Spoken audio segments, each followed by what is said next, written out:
사도행전 2장 36절 말씀 같이 읽었는데요. 이 말씀을 주제로 이 말씀을 가지고 내 삶의 주, 내 삶의 주라는 제목으로 하나님 말씀 전하겠습니다. 특히 우리 장로님 가정의 달을 맞이해서 오늘 가정에 대해서 기도를 아주 은혜롭게 잘 해주셨는데요. 그런 모든 좋은 하나님의 은혜가 우리들의 가정에 역사하려고 할 때 사실 가장 중요한 것은 주를 섬기는 가정이 되는 것입니다.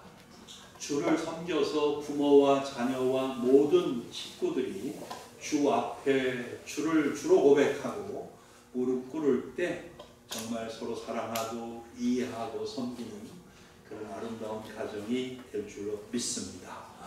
말씀을 통해서 지금까지도 그러셨지만 여러분의 가정이 오직 예수님을 주로 섬기는 그런 하나님 앞에 아름다운 가정들이 다 되실 수 있기를 예수 그리스도의 이름으로 축복합니다. 서울에서 대학에 다니는 세 친구가 모여서 여름 휴가를 갈 계획을 하고 있었습니다. 부산 해운대 해수욕장에 가자 이렇게 뜻을 모았습니다. 이제 언제 갈 건지 날짜를 잡아야 되는데 김이라는 친구가 이 친구는 지방에서 올라와서 혼자 자취를 하고 있었습니다. 그는 그래서 아무 때나 자기가 좋은 대로 휴가를 갈 수 있었어요. 간섭한 사람도 걸릴 것도 없었습니다. 언제 가든 전적으로 자기가 결정하면 되는 거였습니다. 그는 해수욕장에 가서 재밌게 놀 생각을 하면서 다른 것은 아무것도 생각하지 않았습니다. 그래서 7월 마지막 주에 가자 이렇게 제안을 했습니다. 근데 이라고 하는 학생은 부모님을 모시고 함께 사는 사람이었습니다. 그는 부모님을 사랑하고 존경합니다. 그런데 요즘 어머니가 많이 편찮으십니다. 그래서 당장 결정할 수가 없습니다. 생각을 더 해봐야 되고 부모님과도 의논을 해봐야 한다고 말했습니다. 박이라는 친구도 사정이 역시 있었습니다. 그는 학비를 벌기 위해서 방학을 하자마자 아르바이트를 시작해야 하는 사정입니다. 그 기간에 쉴 수 있는지 사장님에게 물어봐야 합니다. 그래서 역시 박도 당장 결정을 내릴 수 없다고 했습니다. 이 이야기가 보여주는 것은 무엇인지 아시겠습니까? 사람들의 삶의 형편이 다 다르다는 겁니다.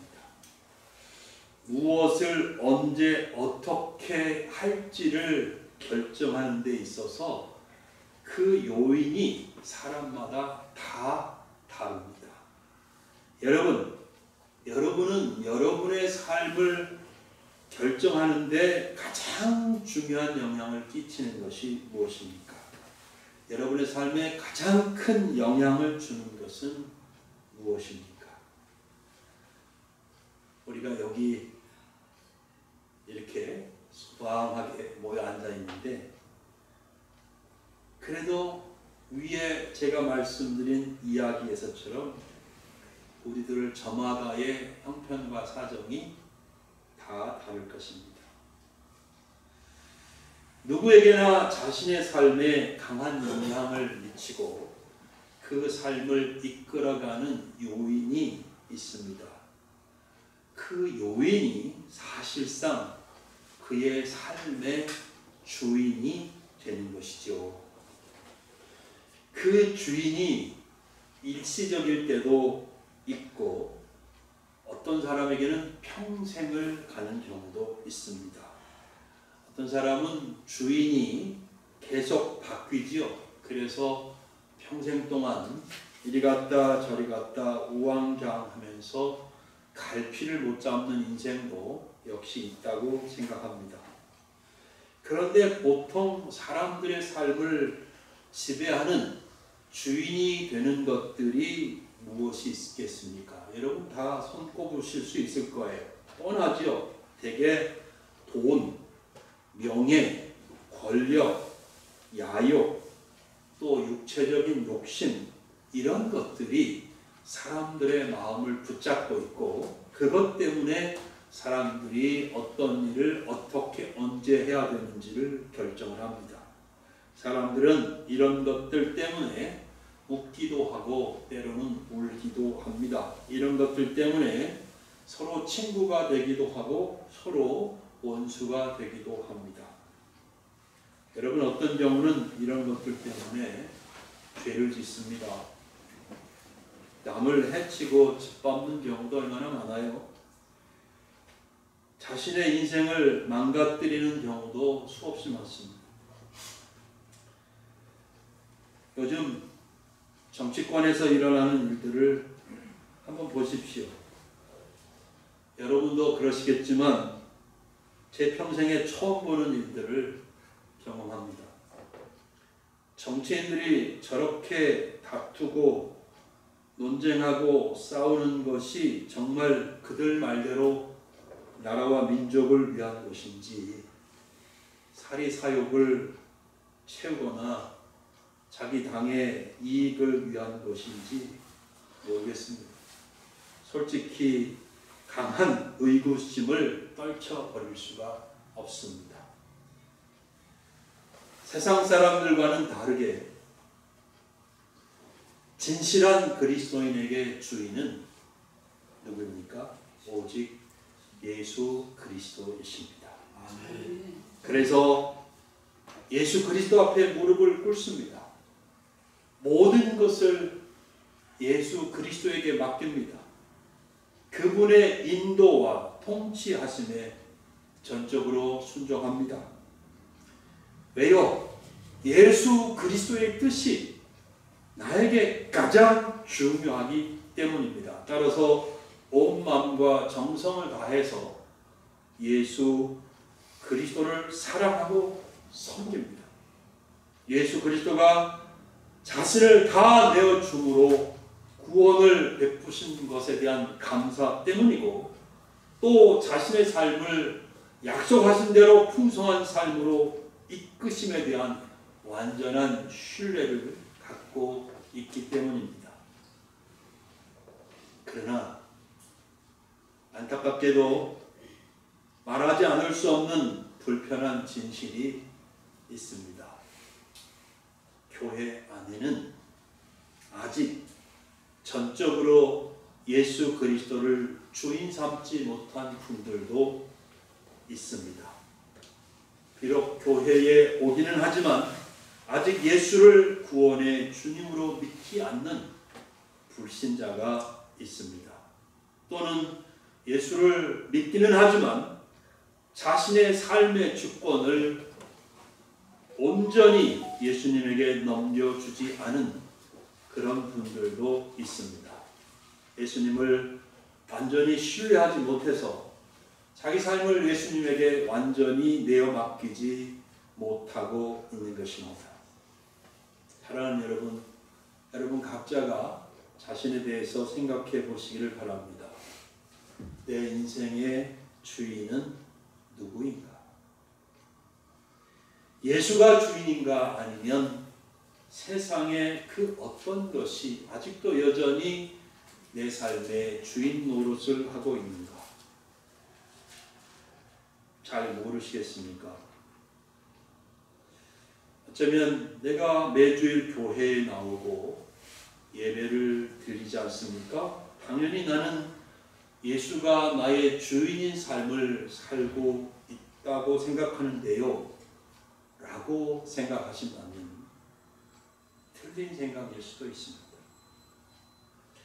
예수가 삶의 주인이 아닌 사람들의 모습을 말씀드려 볼게요.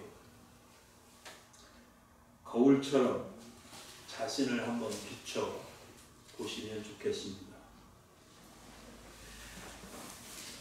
예수님이 주인이 아닌 사람들은 세상에서 늘 몸과 마음이 분주하지만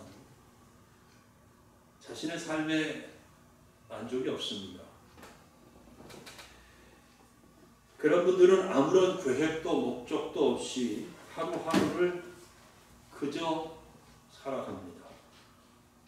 목표를 세우기도 하지만 금방 지치고 자신감을 잃어버리고 맙니다.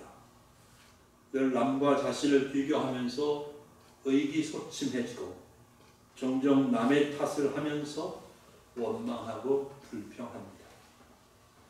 마음이 편하지 않습니다. 기쁘지 않습니다. 삶이 재미없습니다. 그러다 보니 술을 의지하기도 합니다. 자주 종종 육체적 쾌락에 빠져들기도 합니다. 주일에 교회 오는 것이 귀찮다는 생각이 들기도 해요. 억지로 오기는 하지만 예배가 따분하고 지루합니다. 교회에 안 빠지고 오기는 하는데 이런 경우 예배가 아닌 다른 목적을 가집니다. 예수가 주인이 아닌 사람들은 교회 와서 자신을 과시하고 싶어하고 교회 와서 늘 자신이 다른 분들의 관심의 대상이 되고 싶어합니다. 어떤 분들은 취미생활처럼 교회에 오기도 하고 교회 중직자 가정의 자녀들인 경우 부모님 때문에 오기 싫어도 억지로 오는 경우도 있죠. 예수 그리스도에 대한 믿음이 없습니다. 때문에 헌신하기 싫습니다. 교회에서 뭐 좀 하자 하면 저 못해요 하고 도망가지. 11조 헌금 아깝습니다. 교회에 드리는 헌금 아까워서 못합니다. 어떻습니까? 혹시 제가 여러분들의 속마음을 꼭 집어드린 건 아닌지, 만일 그렇다면 안타까운 일이죠. 예수님은 우리에게 생명을 주셨습니다. 풍성한 삶을 살게 하시려고 오셨습니다. 그런데 그 은혜를 맛보지 못하고 그 신령한 복을 알지 못하고 세상에 있는 것들에 묶여서 언제까지 이 귀중한 인생을 낭비해야 하나요? 여러분, 저와 여러분 우리 다 같이 변하면 너무 좋겠습니다. 예수님을 나의 삶의 주인으로 삼으시기를 바랍니다. 예수님을 주인 삼지 않고 세상에 있는 것을 주인 삼고 사는 것은 비유하건대 순금을 옆으로 젖혀놓고 겉만 화려한 것을 속아서 쫓아가는 것과 같습니다. 밝히 보지 못하고 썩어가는 냄새를 알지 못해서 깨끗하고 시원한 생수를 옆에 두고 썩어서 냄새나는 물을 자꾸 마시고 있는 것과 무엇이 다르겠습니까? 사랑하는 여러분, 예수님이 우리 삶의 주인이 되고 싶어 하십니다. 그렇지만 오해하지 마십시오. 예수님이 우리를 노예 삼고 부려먹고 고생시키려고 하시는 것은 아닙니다. 예수님은 우리의 삶을 복되고 풍성하게 만들어주고 싶어 하십니다. 아멘. 예수님은 요한복음 10장 10절에서 말씀하셨습니다. 도둑이 오는 것은 도둑질하고 죽이고 멸망시키려는 것뿐이요 내가 온 것은 양으로 생명을 얻게 하고 더 풍성히 얻게 하려는 것이다. 아멘. 그래서 사도들은 예수 그리스도의 주 되심을 계속 선포하고 다녔습니다. 어디 가든지 누구를 만나든지 예수를 주라고 선포하셨던 겁니다. 바울은 말합니다. 고린도 후서 4장 5절입니다. 우리는 우리를 전파하는 것이 아니라 오히려 오직 그리스도 예수의 주 되신 것을 전파한다라고 말했습니다. 그래서 예수를 주로 고백하고 예수를 주인으로 삼고 사는 사람들은 주로 삼고 사는 사람들은 예수님이 약속하신 풍성한 삶을 누립니다. 어떻게 풍성할까요? 제가 제일 먼저 말씀드리고 싶은 것은 이 복잡하고 어지럽고 혼란한 세상 속에서 그래도 평안하고 소망을 갖고 삽니다. 아멘. 예수가 주 되심을 고백하고 선포할 때 마음속에 모든 악한 것들이 떠나가는 것입니다. 마치 빛이 비출 때 어둠이 사라지는 것과 똑같아요. 그 마음에 빛이 있기 때문입니다. 예수를 주로 삼은 사람은 예수가 나는 세상의 빛이다 라고 말씀하셨으므로 그 마음에 빛이 있는 것입니다. 빛이 비추이는 거죠. 그래서 어둠에 속한 것들, 실망, 낙심, 슬픔, 고통, 두려움, 걱정, 괴로움 같은 것들은 즉시 물러가고 주님이 주시는 평안이 찾아오는 것입니다. 또 용기가 생기고 소망을 품게 되는 것입니다.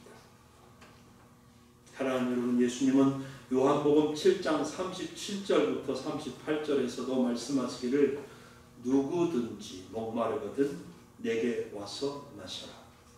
나를 믿는 자는 성경의 이름과 같이 그 배에서 생수의 강이 흘러나오리라. 예수님은 성령이 충만할 것을 말씀하신 것입니다. 지금까지 여러분 생각해 보십시오. 지금까지 세상에 있는 것을 주인 삼고 살 때에 여러분 배에서 생수의 강이 흘러 넘치는 것을 처음에 보셨습니까? 결코 없을 것입니다. 결코 없을 것입니다. 오직 주 예수님만이 우리의 삶을 만족시켜 주실 수 있습니다. 우리의 삶에 생수의 강이 흐르게 하실 수 있는 것입니다. 그 다음에 예수를 주로 삼고 사는 사람이 누릴 수 있는 삶은 그 삶에서 하나님의 능력을 경험합니다. 아멘. 예수님을 주인 삼은 사람은 그 어떤 일도 자기 뜻대로 하지 않습니다. 기도하면서 예수님의 뜻을 구하지요. 왜냐하면 말씀드린 것처럼 예수님의 뜻이 가장 소중하고 예수님의 뜻이 나에게 복이 되는 것을 알기 때문입니다.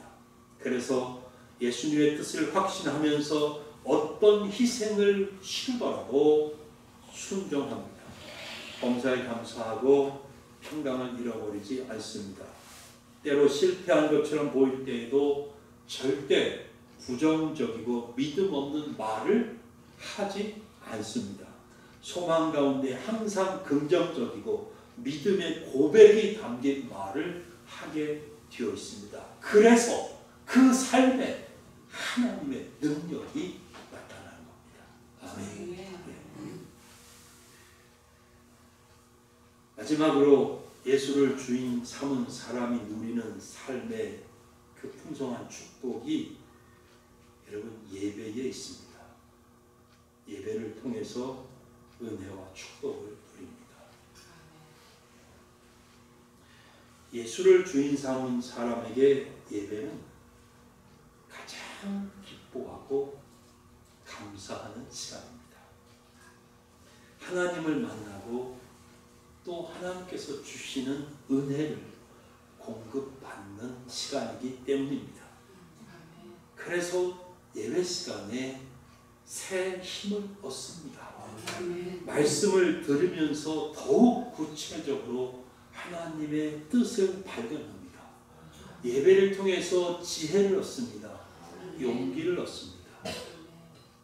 더 마음을 하나님 앞에 순전하게 가질 수 있게 됩니다. 그래서 예배를 사모하고 예배를 통해서 주시는 은혜와 축복을 누리는 것이죠. 이제 말씀의 결론을 맺겠습니다. 제가 유튜브에 짧게 올라오는 영상 하나를 봤어요. 주일 밤에 개그 콘서트라는 프로그램이 있지요. 모르는 것처럼. 아주 나는 그런 거 안 봅니다. 거룩한 성도이라. 개그 콘서트의 한 코너 영상인데 거기 보면 개그우먼 김영희 씨가 관객들을 상대로 상담 아닌 상담을 해주는 그런 코너가 있어요. 아시지요? 예. 근데 10살도 안 돼 보이는 남자아이가 이제 상담을 합니다. 그 아이의 고민이 뭐냐면 자기는 꿈이 있는데 엄마가 자꾸 비행기 조종사가 되라고 해요. 라고 하면서 너무 힘들다고 그게 고민이라고 하는 거예요. 그러니까 김영희 씨가 그래? 그러면 너의 꿈이 뭐야? 당당히 말해봐. 이 많은 사람들 앞에서. 그러니까 그 아이가 뭘 했는지 알아요? 그 아이가 자기 꿈을 말하니까요. 관객들이 폭소가 터졌습니다. 이 아이가 말했습니다. 제 꿈은요. 돈 많은 백수입니다. 참. 관객들은 빵 터졌는데 저는 하나도 안 웃기더라. 그리고 마음이 씁쓸해졌어요. 아니 10살도 안 돼 보이는 이 아이는 도대체 뭘 보고 뭘 들었길래 자기 꿈이 돈 많은 백수라고 하는 걸까요? 그러니까 김영희 씨가 엄마 찾더라고요. 근데 엄마가 안 하고 아버지가 왔어요. 아버님, 이 아이 죽도록 공부시켜서 꼭 조종사 만드십시오. 사실 부정할 수 없는, 부인할 수 없는 사실이죠. 돈은 많은 사람들에게 주인 노릇을 하고 있습니다. 그러다 보니 하나님을 믿는다고 하면서 돈 때문에 하나님을 온전히 섬기지 못하죠. 예수님 말씀대로 두 주인을 섬기지 못합니다. 하나님을 섬기든지 돈을 섬기든지 둘 중에 하나죠. 만약 우리가 돈과 돈이 따라오는 명예와 권력을 주인으로 삼는다면 그 삶은 망가지고 말 것입니다. 그것들은 결코 우리를 만족시키지 못합니다. 행복하게 할 수 없습니다. 이 세상에 있는 거 아무리 좋은 거 여러분 가져봤자 그 기쁨, 그 행복감 하루 이틀 지나면 슬슬 없어집니다. 영원하지 않습니다. 우리에게 감사와 기쁨을 가져다 주지 못합니다. 더욱이 이 세상에 있는 것들을 주인 삼고 살아봐야 그것들이 내가 이 세상의 험한 파도를 넘을 수 있는 그런 용기와 능력과 지혜를 줄 수 없습니다. 잘 아시겠지만 그것들은 결코 우리에게 영원한 생명을 주지 못합니다. 풍성한 삶을 주지 못합니다. 여러분, 사실은 세상에 있는 것을 주인 삼으면 여러분의 삶을 점점 더 어렵게 만들고 삭막하게 할 것입니다. 지금까지 주인 삼고 살았던 것들을 내려놓으면 좋겠습니다. 버리십시오. 그리고 고백하십시오.